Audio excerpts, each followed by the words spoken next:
শাওয়াল মাসে 6টা রোজার ফজিলত আছে আমরা জানি। নবী সাল্লাল্লাহু আলাইহি ওয়াসাল্লাম বলেছেন, মান সামা রমাদান সুম্মা আতবাআহু সিত্তাম মিন শাওয়াল কানা কাসিয়ামিদ দাহর। কেউ রমজান রোজা রাখার পরে শাওয়ালের 6টা রোজা রাখলে সারা বছর রোজা রাখার সওয়াব পাওয়া যাবে।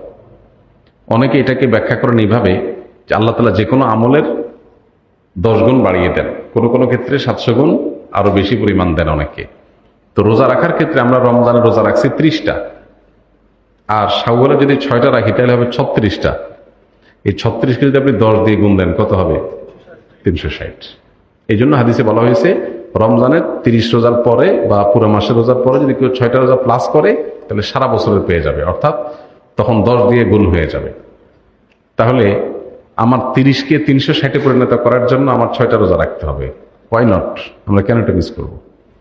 এটা চেষ্টা করা দরকার। এই 6টা রোজা একসাথে রাখা কোনো জরুরি না, যার যেভাবে খুশি ভেঙে ভেঙে রাখতে পারে। কারণ ছুটির দিন শনিবার শুক্রবার, তিনি এই 2 দিন রাখলেন, কেউ অন্যদিন রাখলেন, আজকে 2টা রাখলেন, আবার 1 সপ্তাহ পরে 2টা রাখলেন, যেভাবে খুশি রাখতে পারেন। পুরো মাসের মধ্যে রাখতে হবে, এটা হলো মূল কথা।